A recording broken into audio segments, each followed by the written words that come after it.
नमस्ते, मैं अभय कुमार सिंह आपको ह्यूमन एनाटॉमी के क्लास में स्वागत करता हूं। आज हम इस ह्यूमन एनाटॉमी मैनिक्यून के माध्यम से समझेंगे ह्यूमन एनाटॉमी को। ह्यूमन एनाटॉमी को मुख्यतः दो भागों में बांटा गया है। एक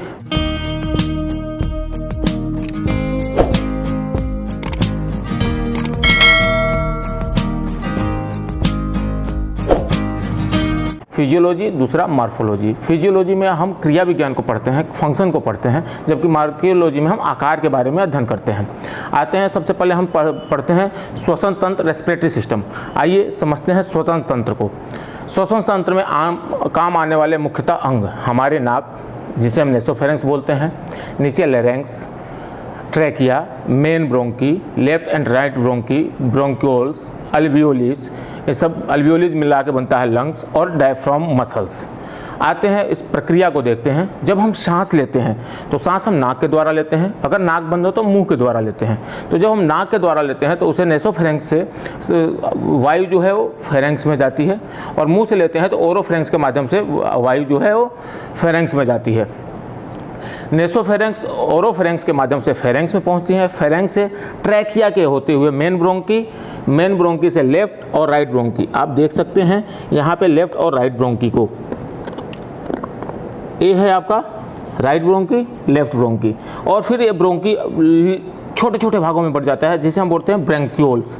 ब्रोंक्यूल्स फिर अल्वियोलिस के पास जाता है। आप ये देख सकते हैं लंग्स की बनावट को, लंग्स की बनावट, ये छोटे छोटे जो आपको दिखाई दे रहे हैं, ये सारी क्या हैं, अल्वियोलिस हैं। अल्वियोली को अगर समझना हो तो आप थर्मोकोल को बचपन में लिया होगा, आपने ऐसे ऐसे उड़ा के खेला होगा, उसमें आप उसकी गोटी को जब आप दबाते हैं तो चिपक जाती है, और फिर जब आप उसको छोड़ते हैं तो क्या होती है कि बड़ी हो जाती है। ठीक ऐसे हमारी अल्वियोली है, जब हवा आती है तो फूलती है, और फिर जब हवा निकलती है तो पिचक जाती है। आप देख सकते हैं यहाँ पे डायफ्राम मसल है, ये हमारा डायफ्राम मसल है।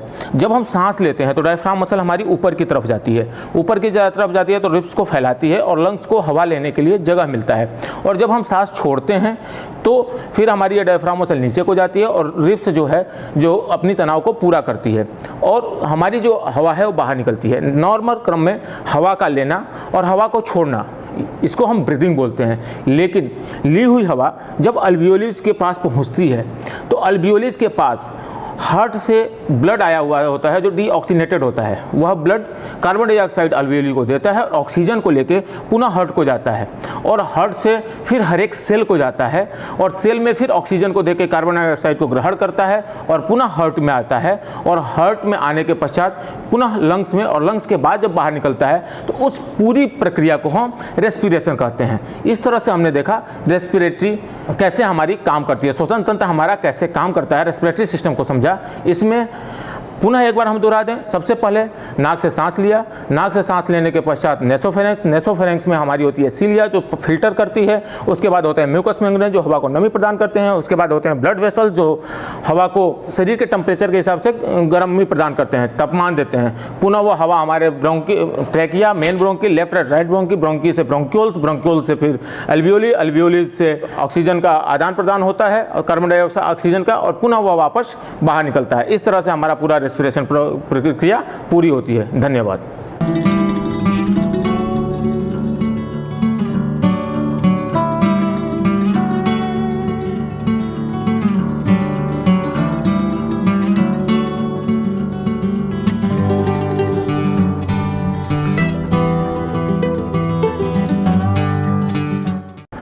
नमस्ते, मैं अभय कुमार सिंह आप सबका ह्यूमन एनाटॉमी के फिजियोलॉजी क्लास में स्वागत करता हूं। आज हम जानने वाले हैं डाइजेस्टिव सिस्टम।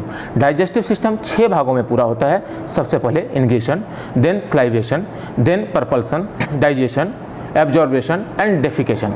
अब हम आते हैं क्रमवार देखते हैं। इंगेशन, इंगेशन में हम आहार को मुंह में लेते हैं, मुंह में लेने के बाद हम दांतों के द्वारा चबाते हैं, दांतों के द्वारा चबाते हैं। दांत हमारे 4 प्रकार के हैं, इंसीजर यानी काटने वाले, कैनाइन यानी फाड़ने वाले, प्रीमोलर चबाने वाले, और मोलर पूर्णतया चबाने वाले।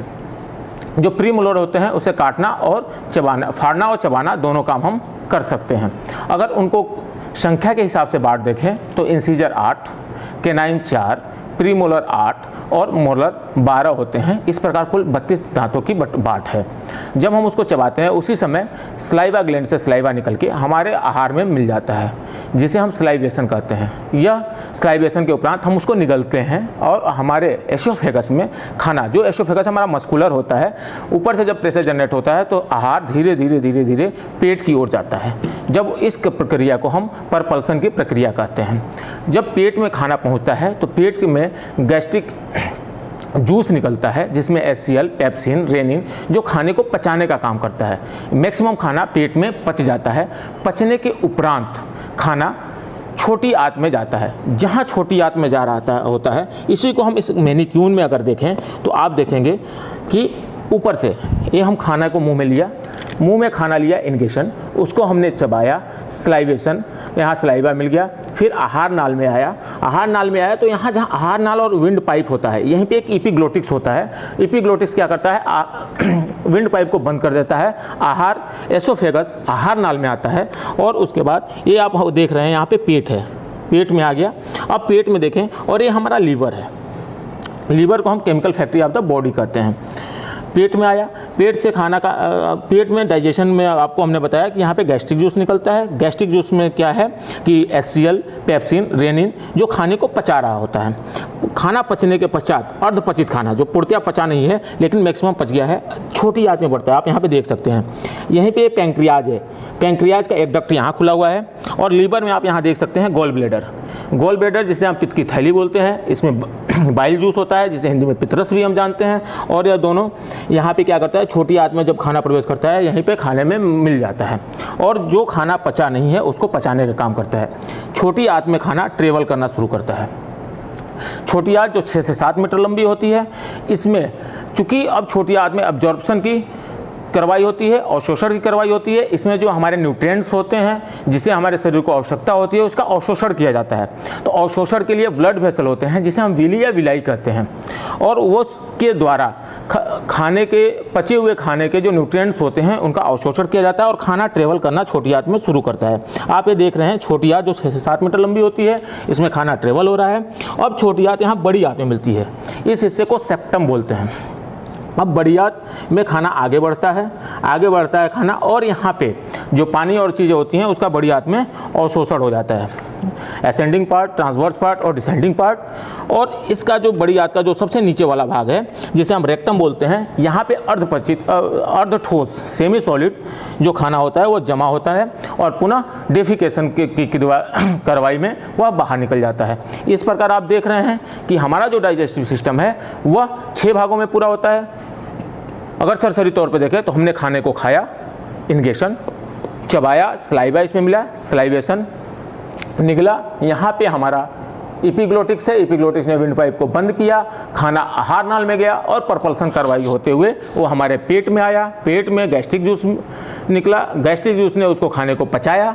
खाने को पचाने के उपरांत पूरी तरह से खाना जब पचा नहीं होता है, जो खाना नहीं पचा होता उसको पचाने के लिए क्या होता है कि पैंक्रियाज जो आप देख रहे हैं, पैंक्रियाज में अल्फा, बीटा और डेल्टा सेल हैं, उसमें से बीटा सेल से इंसुलिन निकलता है, अल्फा सेल से ग्लूकागोन और डेल्टा सेल से ट्रिप्सिन, वह धीरे धीरे आगे की तरफ उसमें मिलता है और लीवर जो गॉल ब्लैडर में पित्तरस जमा करता है वहाँ से बाइल जूस मिलता है और खाना अब छोटी आंत में ट्रेवल कर रहा होता है। छोटी आंत में खाना ट्रेवल कर रहा है और वहीं पे एब्जॉर्प्शन की कार्रवाई विली के माध्यम से होती है।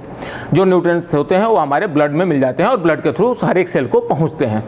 अब जो पानी का अवशोषण हमारा कहाँ होता है, बड़ी आंत में होता है और बड़ी आंत से फिर कहाँ होता है, रेक्टम में जमा होता है और रेक्टम के बाद जब हम समय समय पे डेफिकेशन की कार्रवाई के द्वारा उसे हम बाहर निकाल देते हैं।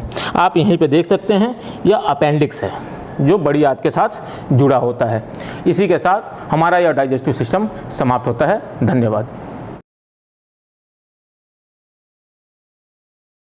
नमस्ते, मैं अभय कुमार सिंह एक बार फिर आपको ह्यूमन एनाटॉमी की क्लास में स्वागत करता हूं। आज हम बात करने वाले हैं सर्कुलेटरी सिस्टम यानी परिसंचरण तंत्र। सर्कुलेटरी सिस्टम, यह सिस्टम हमारे पूरे शरीर को न्यूट्रिएंट्स और ऑक्सीजन प्रोवाइड कराने का काम करता है। आप सभी जानते हैं ब्लड एक कनेक्टिव टिश्यू है और परिसंचरण तंत्र में ब्लड के द्वारा ही न्यूट्रिएंट्स, ऑक्सीजन हर एक सेल तक पहुँचता है। अब आते हैं यह काम कैसे करता है। परिसंचरण तंत्र में काम आने वाले मुख्यतः ब्लड है हमारे और ब्लड वेसल्स हैं, हार्ट है। ब्लड वेसल्स में क्या क्या आते हैं, इसमें हम आएंगे तो कैपिलरीज, वेन और आर्टरीज। वेन का जो छोटा रूप होता है उसे हम वेन्यूलोज बोलते हैं, और जो बड़ा होता है उसे हम वेना कोआ बोलते हैं। इसी तरह से आर्टरी का जो छोटा रूप होता है उसे हम आर्टियोलोज, और जो बड़ा रूप होता है उसको हम अरोटा बोलते हैं। अगर हम इस तरह से देखें तो सेल के पास जो डीऑक्सीनेटेड ब्लड होता है वह मैं अपने शरीर पे सबसे पहले बता रहा हूँ, उसके बाद फिर इस ह्यूमन एनाटॉमी के माध्यम से आपको बताऊँगा।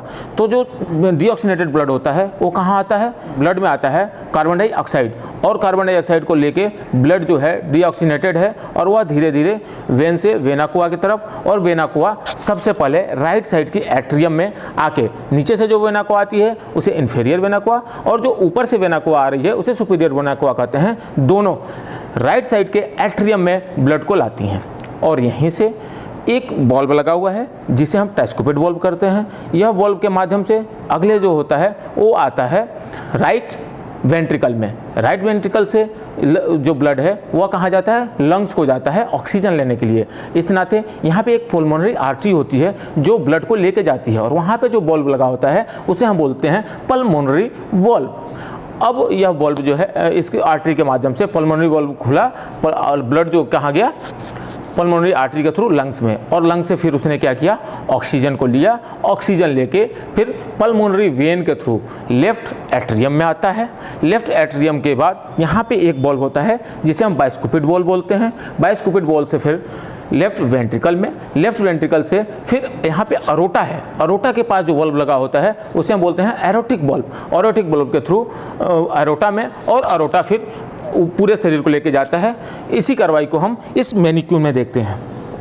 आप देखेंगे ये हमारा हार्ट है। इस पूरे सिस्टम को दिखाने के लिए मैं बाकी के सिस्टम को यहाँ से निकाल रहा हूँ। आप यहाँ पे देखें, ये हमारा हार्ट है जिसके 4 चैम्बर, जिसको हमने आपको ऑलरेडी बताया था, right atrium, right ventricle, left atrium, left ventricle, 4 valve, tricuspid valve, pulmonary valve, bicuspid valve और एरोटिक वॉल्व। पुनः एक बार दोहराता हूँ, tricuspid valve, pulmonary valve, aortic valve and bicuspid valve. यह हमारा बाइस्कुपिड वॉल्व है, और ये जो आपको भी अंदर सफ़ेद सफ़ेद सा दिख रहा है यह एरोटिक वॉल्व है, जो अरोटा के ब्लड की, इसके बाद अरोटा में ब्लड को जाता है। अब इसी कार्रवाई को देखें। आप देख रहे हैं यह हमारा जो है इन्फीरियर वेना कोआ आ रहा है और यहाँ पे खुलता है। इन्फीरियर वेना कोआ यहाँ पे खुलता है और ये सुपीरियर वेना कोआ यहाँ पे खुल रहा है। आप ये देख सकते हैं और ये देख सकते हैं। यह कहाँ है? राइट एट्रियम में। अब जब दिल का संकुचन होता है, हार्ट का संकुचन होता है, तो यह वॉल्व खुलता है, ट्राइस्कुपिड वॉल्व, और ब्लड कहाँ जाता है? वेंट्रिकल में। वेंट्रिकल से फिर यहाँ पे आता है आपका पल्मोनरी वॉल्व। संकुचन में पल्मोनरी वॉल्व खुलता है और ब्लड कहाँ चला गया? लंग्स में। लंग्स में एल्वियोलीज है, एल्वियोलीज के पास ऑक्सीजन है, वहाँ एल्वियोली में ऑक्सीजन और कार्बन डाइऑक्साइड का आदान प्रदान हुआ। अब ब्लड क्या हुआ? ऑक्सीनेटेड हो गया। ऑक्सीनेटेड ब्लड, ये आप देख रहे हैं पल्मोनरी आर्टरी वेन, ये हमारी पल्मोनरी आर्टरी है। यही एक ऐसी आर्टरी है जो डीऑक्सीनेटेड ब्लड को लेके जाती है, और ये पल्मोनरी वेन यही एक ऐसी वेन है जो ऑक्सीनेटेड ब्लड को कैरी करती है। फिर यहाँ पे कहाँ आ गया हमारा? ये आप देख रहे हैं लेफ्ट एट्रियम में। यहाँ पे दोनों को 2 चैम्बर में बांट रहा है, इसको बोलते हैं बाइस्कुपिड वॉल्व। ये हो गया वेंट्रिकल, और फिर वेंट्रिकल जब सिकुड़ता है, जिसको हम कंडक्शन सिस्टम में समझेंगे इसका संकुचन कैसे होता है। यहाँ से फिर जाता है एरोटिक वॉल्व, एरोटिक वॉल्व के थ्रू। अब देखिए एरोटा। अब एरोटा यहाँ पे देख सकते हैं। एरोटा ये 2 हिस्सों में जा रहा है। कैरोटिड आर्टरी आपको दिख रही है जो ब्रेन को सप्लाई लेके जा रही है। 20% ब्रेन न्यूट्रिएंट्स और ऑक्सीजन का ग्रहण करता है, ये कैरोटिड आर्टरी। और उसके बाद यहाँ पे आप देख सकते हैं कि यह 2 हिस्सों में बटा हुआ है, अपर एक्सट्रीमिटीज़ के लिए, और फिर एरोटा यहाँ से घूम गया है जो नीचे की तरफ ब्लड की सप्लाई कर रहा है, और फिर ये नीचे क्रमशः ब्लड की सप्लाई करते हुए यहाँ पे लेफ्ट और राइट लोअर एक्सट्रीमिटीज़ के लिए भी ब्लड की सप्लाई करता है। यहीं पे आप देखेंगे कि हार्ट में ही कोरोनरी आर्टरी होती है जिसके द्वारा हार्ट के मसल्स को भी ब्लड की सप्लाई की जाती है। अब हर एक सेल के पास ब्लड पहुंच चुका है, वहाँ पे सेल के पास पहुंचा तो वहाँ से कार्बन डाइऑक्साइड को ग्रहण किया और ऑक्सीजन को सेल को दिया। पुनः फिर कैपिलरी वेट से कहाँ पे आया? वेन्यूलोज में, वेन्यूलोज से वेन में, वेन से वेना कोआ में, वेना कोआ से पुनः आप देखेंगे राइट एट्रियम, राइट एट्रियम से राइट वेंट्रिकल, राइट वेंट्रिकल से फिर आपका लंग्स, लंग्स से फिर लेफ्ट एट्रियम से फिर आपका लेफ्ट वेंट्रिकल से फिर पूरे शरीर को। इस प्रकार यह पूरी कार्रवाई हमारी चलती रहती है। यह था हमारा सर्कुलेटरी सिस्टम। धन्यवाद।